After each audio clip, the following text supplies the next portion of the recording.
On February 5, 2026, a critical pillar of global nuclear security quietly disappeared.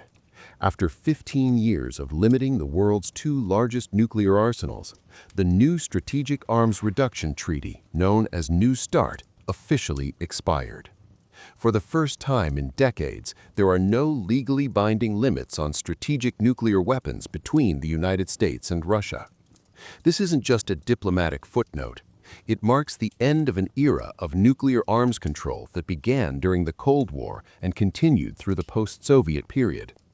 To understand what this means for global security, we need to examine what New START accomplished, why it expired, and what comes next in a world without these constraints.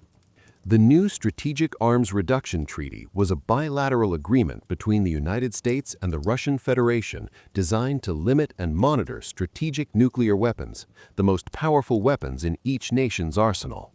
The treaty was signed on April 8, 2010 in Prague, in a ceremony that symbolized renewed cooperation between former Cold War adversaries.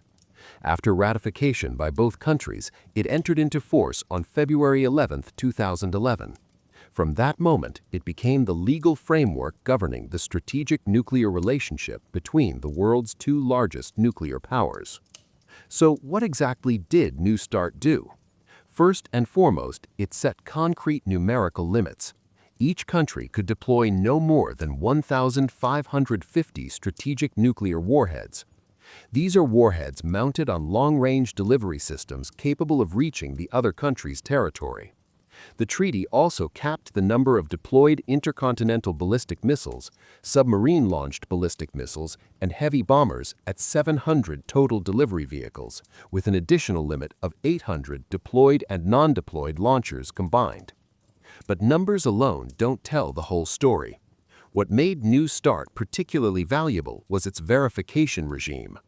The treaty established a comprehensive system of transparency measures, including regular exchanges of detailed data about each side's nuclear forces, notifications of movements and changes, and crucially, on-site inspections.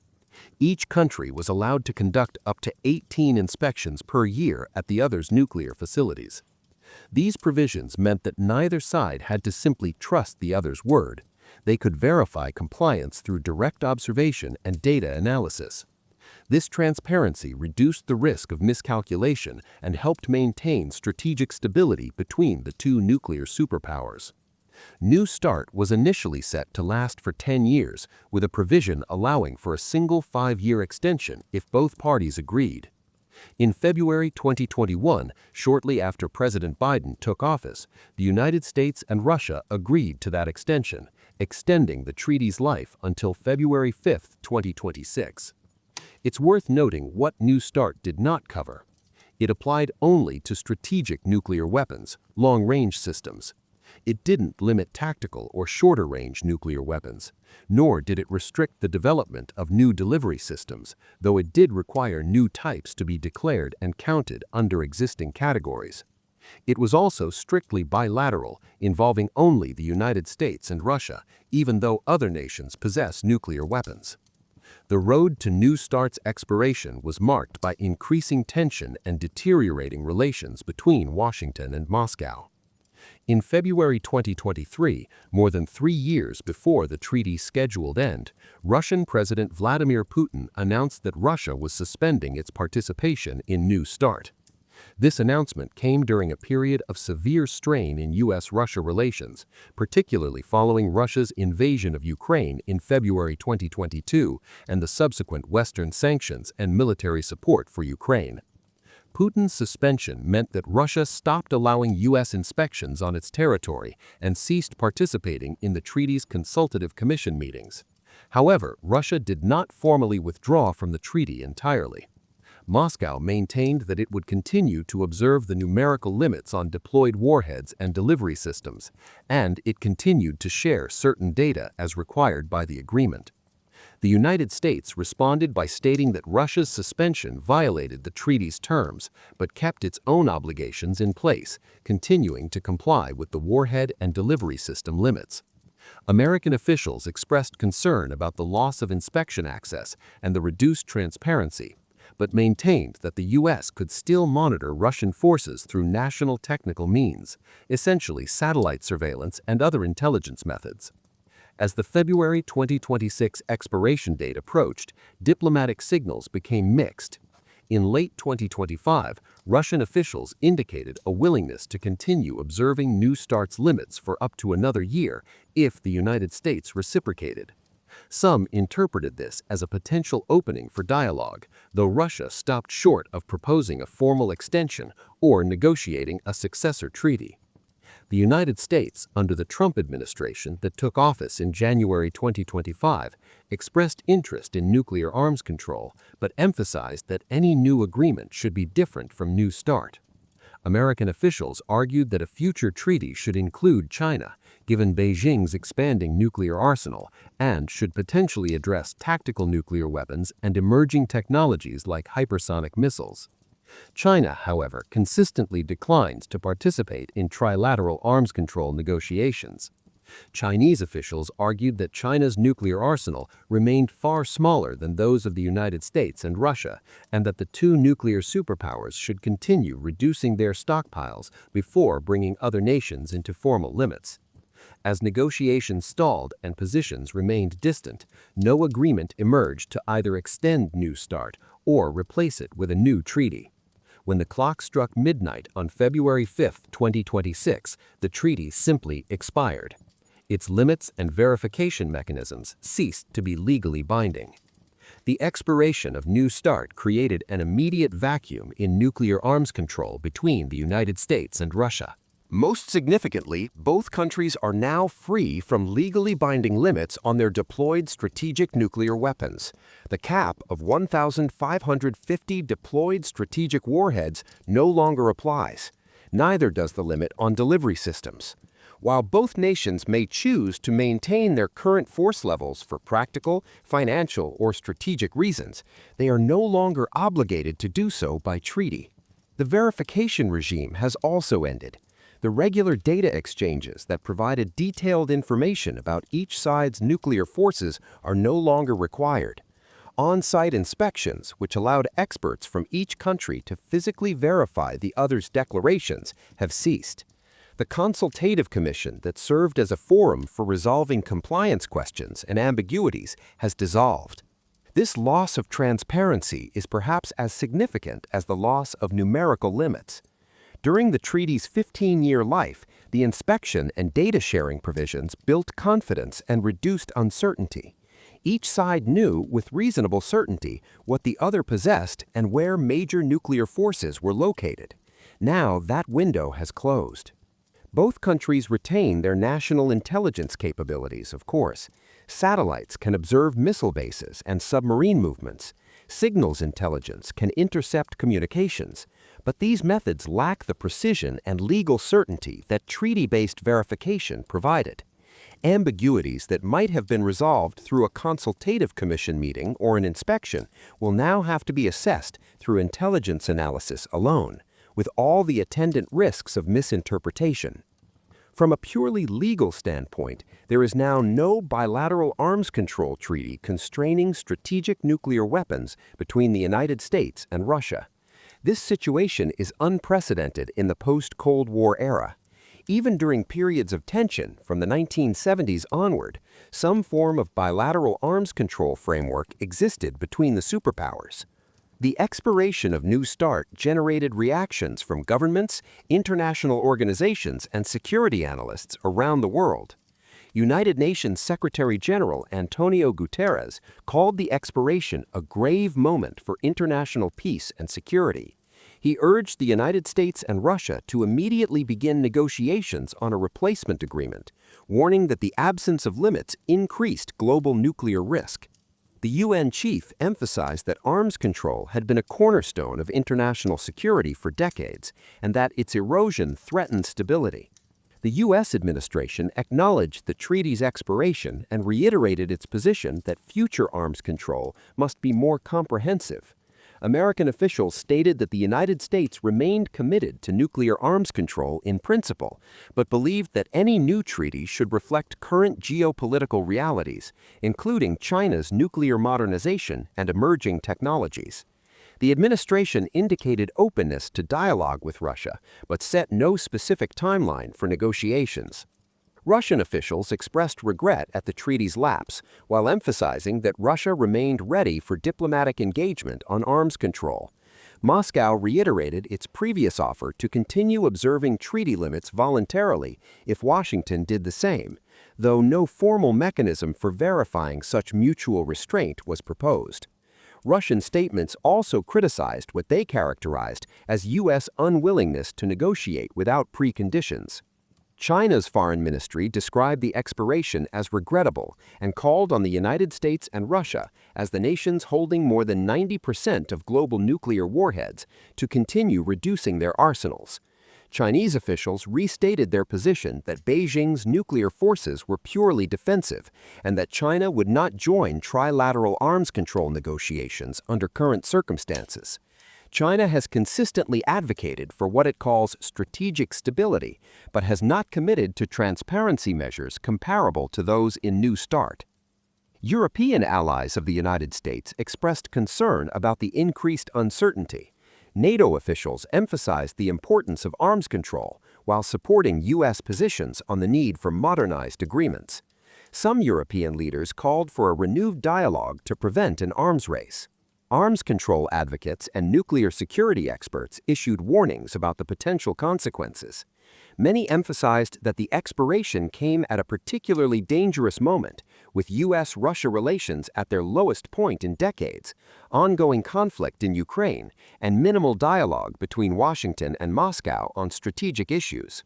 The primary concern voiced by analysts centers on the risk of a renewed nuclear arms race. Without binding limits, both countries could theoretically expand their arsenals significantly.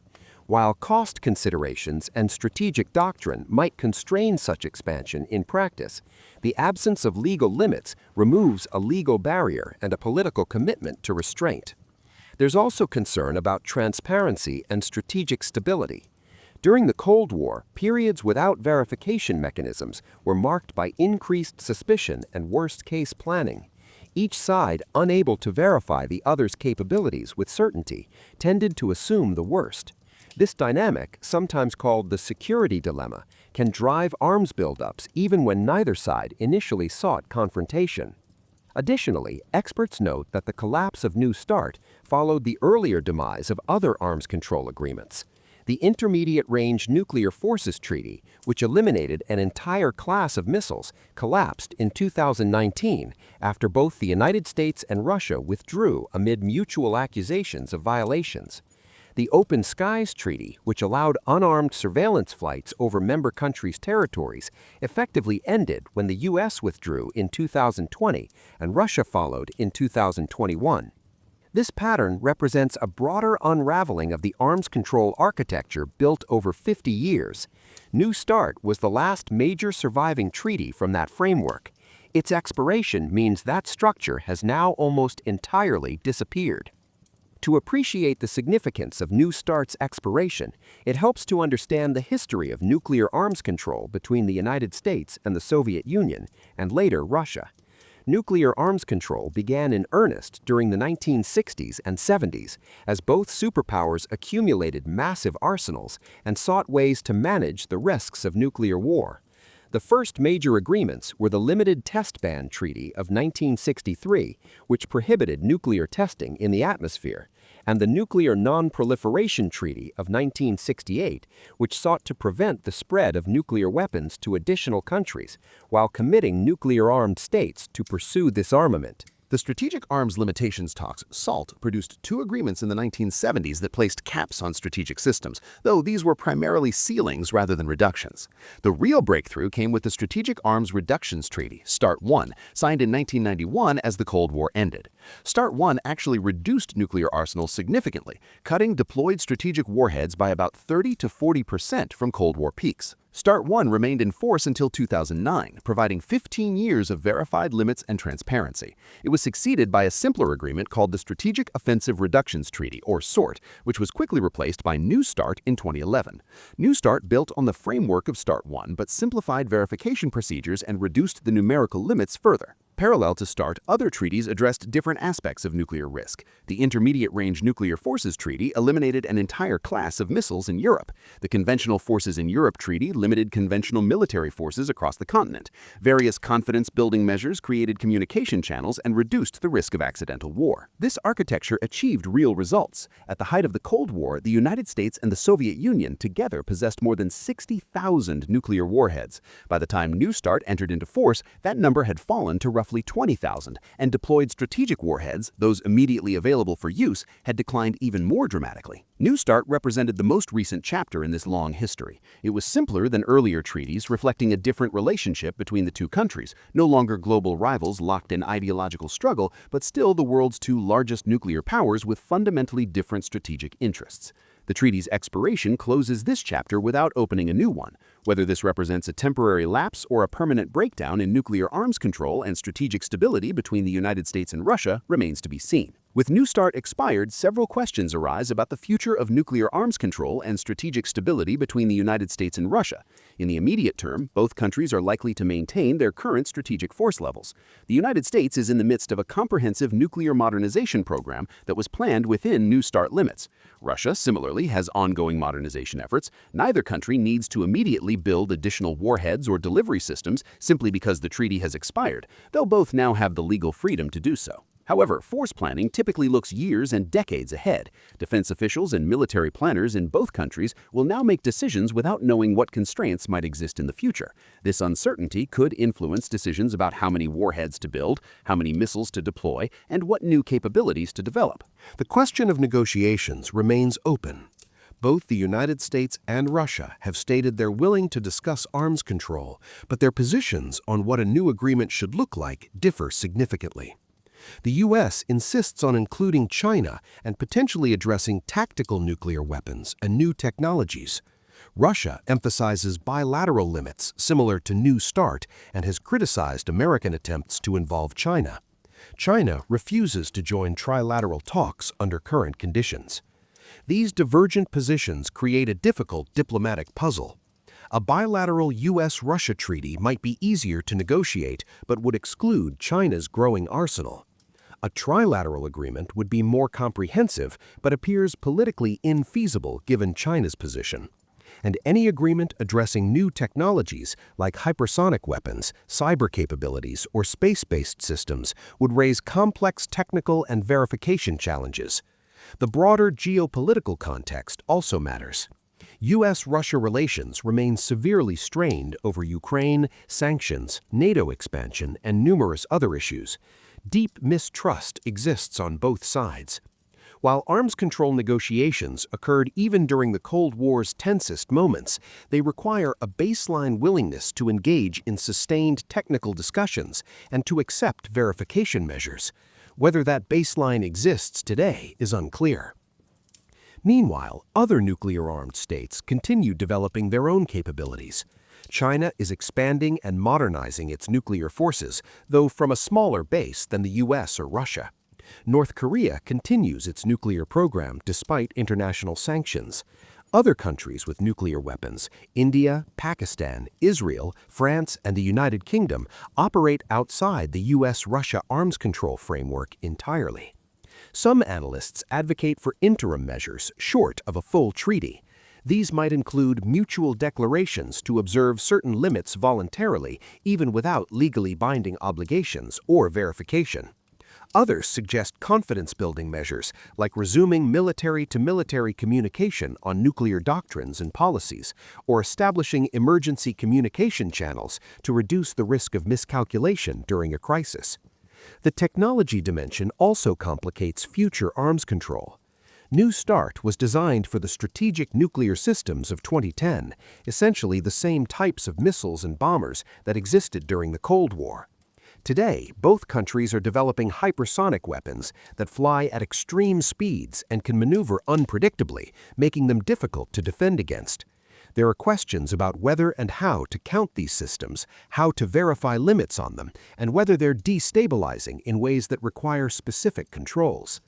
Emerging technologies like artificial intelligence, autonomous systems, and cyber weapons also raise questions about how arms control might work in the future. These capabilities don't fit neatly into existing treaty frameworks, yet they could significantly affect strategic stability. The expiration of New START carries implications that extend beyond the U.S.-Russia relationship. First, it affects the global nuclear non-proliferation regime. The Nuclear Non-Proliferation Treaty commits the 5 officially recognized nuclear weapons states, the US, Russia, China, France, and the UK, to pursue negotiations towards nuclear disarmament. When the 2 largest nuclear powers allow their last arms control treaty to expire, it undermines this commitment. Non-nuclear countries have long complained that nuclear-armed states aren't fulfilling their nuclear disarmament obligations. New START's lapse reinforces that criticism. Second, it influences calculations in other regions.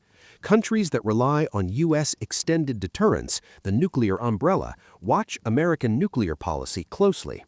Allies want assurance that U.S. capabilities remain credible.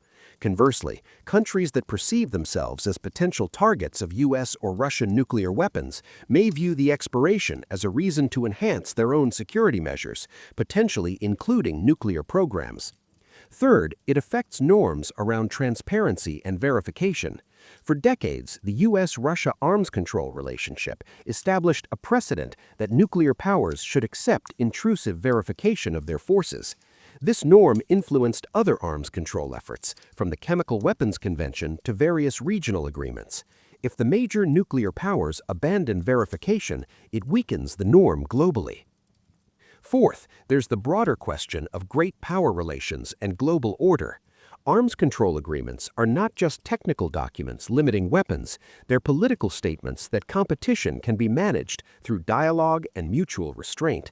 When such agreements fail, it suggests a world where major powers view each other primarily as adversaries to be balanced against, rather than as partners who can cooperate on shared risks. None of this means that New START's expiration automatically leads to catastrophe. Nuclear weapons haven't been used in conflict since 1945, despite periods without arms control agreements. Deterrence logic, the idea that nuclear weapons prevent their own use because any attack would invite devastating retaliation, doesn't depend on treaties. Both the United States and Russia have strong incentives to avoid nuclear war, regardless of whether limits exist on paper. However, history suggests that unregulated nuclear competition carries risks. Arms races can be financially burdensome and strategically destabilizing. They can create incentives for first strike capabilities that undermine deterrence. They can generate accidents or miscalculations during crises, and they can poison political relations, making cooperation on other issues more difficult. The world now enters a period without strategic nuclear limits between its 2 largest nuclear powers. How long this period lasts, and whether it leads to new agreements or a return to unconstrained competition, will depend on diplomatic choices made in coming months and years. On February 5, 2026, the New START Treaty expired, ending 15 years of legally binding limits on U.S. and Russian strategic nuclear weapons. No binding caps remain. No regular inspections will verify forces. No formal mechanism ensures transparency. This marks a significant moment in nuclear history, the end of a nuclear arms control framework that evolved over 5 decades. What comes next remains uncertain. Both countries express interest in some form of arms control, but their visions differ. Negotiations face political, technical, and strategic obstacles. The treaty's expiration doesn't immediately change the number of nuclear weapons deployed by either side, but it changes the legal framework, the transparency mechanisms, and the expectations for the future. It opens a period where both countries are free to expand their arsenals without constraint, though whether they choose to do so remains to be seen. For now, the world must navigate this new reality, one without strategic nuclear limits between its 2 largest nuclear powers for the first time in decades. The decisions made in response to this situation will shape nuclear security for years to come.